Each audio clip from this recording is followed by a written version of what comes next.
Imagine being handed a cup. The man standing in front of you tells you it's poison. Around you, hundreds of people begin drinking. Your husband drinks it, your wife drinks it, your children drink it. Nobody runs, nobody screams, nobody fights back. Instead, they sit quietly and wait to die. The terrifying part? This wasn't the day hundreds of people died. This was a rehearsal, a practice run. And it wasn't the first one. For months, a cult leader named Jim Jones had been preparing his followers for this exact moment.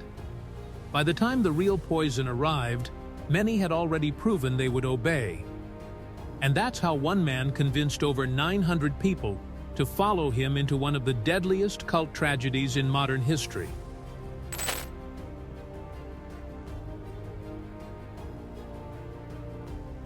When people think of cult leaders, they usually imagine someone who looks dangerous. Someone obviously evil. Someone nobody would trust. Jim Jones wasn't that person. In fact, if you met him in the 1950s or 1960s, you probably would have liked him. He spoke about equality. He helped struggling families. He fed people who couldn't afford food. At a time when many churches remained segregated, Jones welcomed black and white members into the same congregation.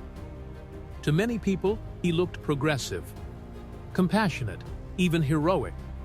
And that's what makes this story so disturbing, because the people who followed Jones weren't stupid.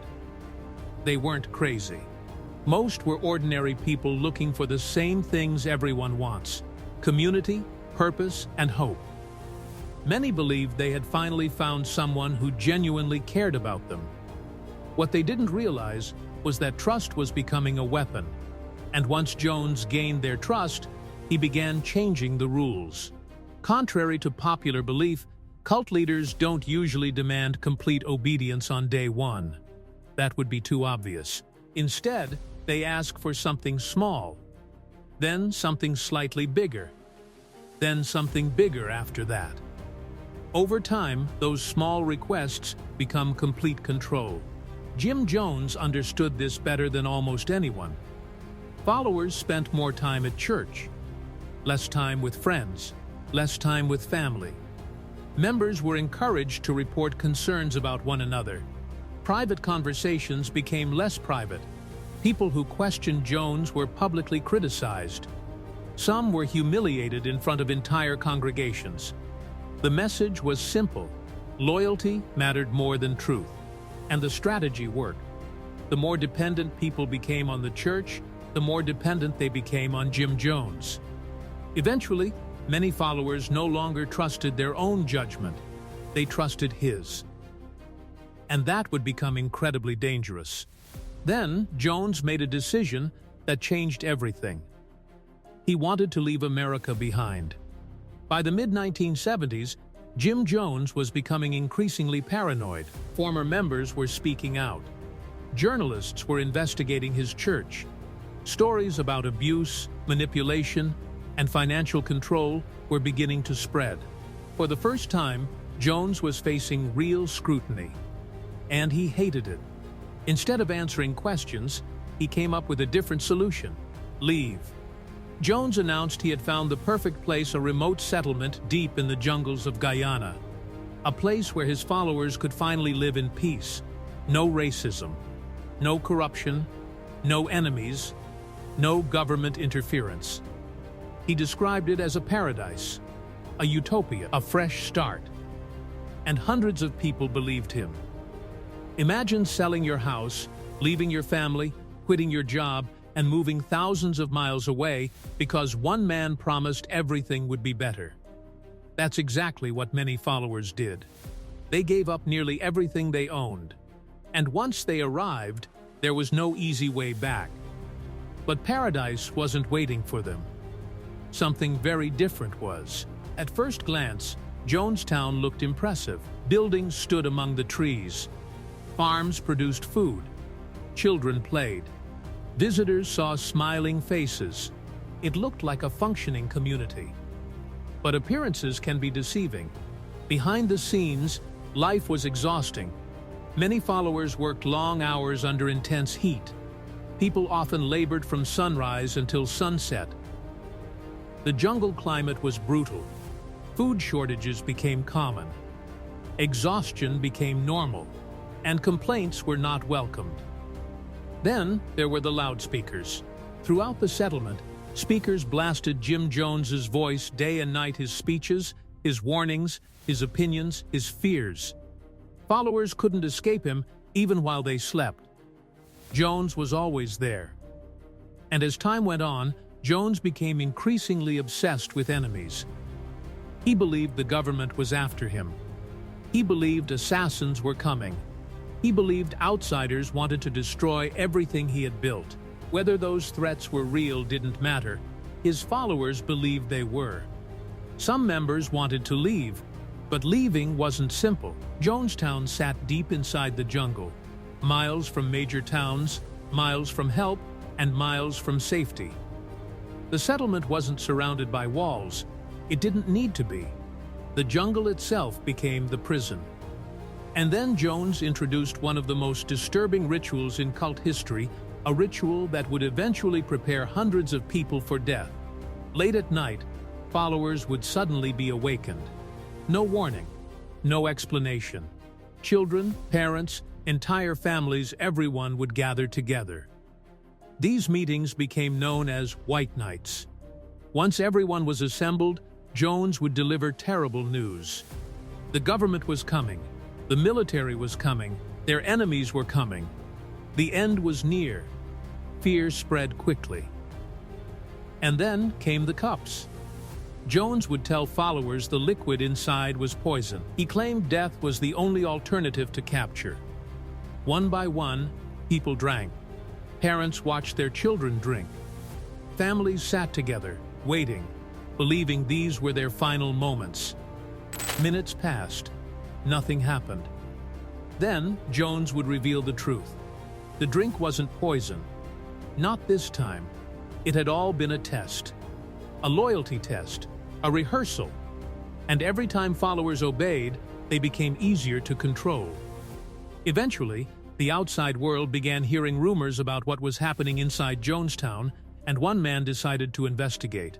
By late 1978, rumors about Jonestown were spreading. Former members described beatings, punishments, surveillance, and people being held against their will. Family members back in the United States became increasingly desperate. Many believed their loved ones were trapped, and eventually, those concerns reached Washington. One man decided to see the truth for himself: Congressman Leo Ryan. Unlike most politicians, Ryan had a reputation for personally investigating claims instead of relying on reports. If people said something dangerous was happening, he wanted to see it firsthand. So in November of 1978, Ryan traveled to Guyana. Ryan wasn't alone. Journalists came with him. Concerned family members came too. The goal was simple: find out what was really happening inside Jonestown. And at first, everything appeared normal.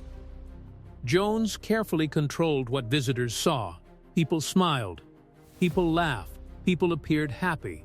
But appearances can be deceiving, because beneath the surface, fear was spreading, and some followers saw Ryan's visit as their only chance to escape. Then the notes started appearing. At some point during the visit, a follower secretly handed a note to one of Ryan's group members. The message was short, but it changed everything. Several people wanted out. Immediately, more notes followed. More whispers. More requests. People were terrified. They believed that if Ryan left without them, they might never get another chance. For the first time, the outside world had proof. Not everyone wanted to be there.